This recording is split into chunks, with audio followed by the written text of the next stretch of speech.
Assalamu alaikum урматтуу мекендештер, туугандар. Бүгүн 13 декабрь. Сиздерге курс валюта бааларыны, обменникте кандай болуп калды, банктарды бааларын калтырып кетейин. Сиздер ушул видеого алдындан лайк кнопканы аябай тапа-тап басып, туугандар.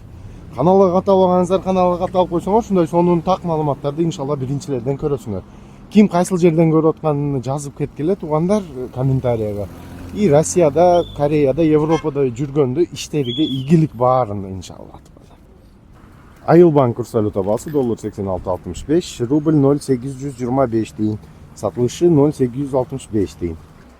Капитал банк курс валюта баасы доллар 86.65, рубль 0.83 тиын, сатылышы 0.86 тиын туугандар. Бакай банк курс валюта баасы доллар 86.65, рубль 0.83 тиын, сатылышы 0.88 тиын.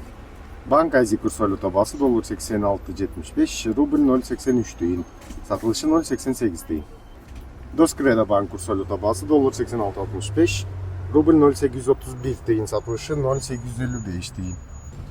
Мбанк курс валюта баасы доллар 86.80, рубль 0.835 тиын, сатылышы 0.86 тиын. Туугандар, Жалал Абад обменник курс валюта баалары ушинтип калды. Сиздер видеоду максимумда колдоп, бардыңар лайкты басып, комментарийга кайсыл жерден көрүп атканыңарды жазып кеткиле, туугандар. Ушул видеону элдерге, группаларга таратып коюңуздар. Тезде чыгып турсун десеңер, максимум колдоо туугандар сиздерге.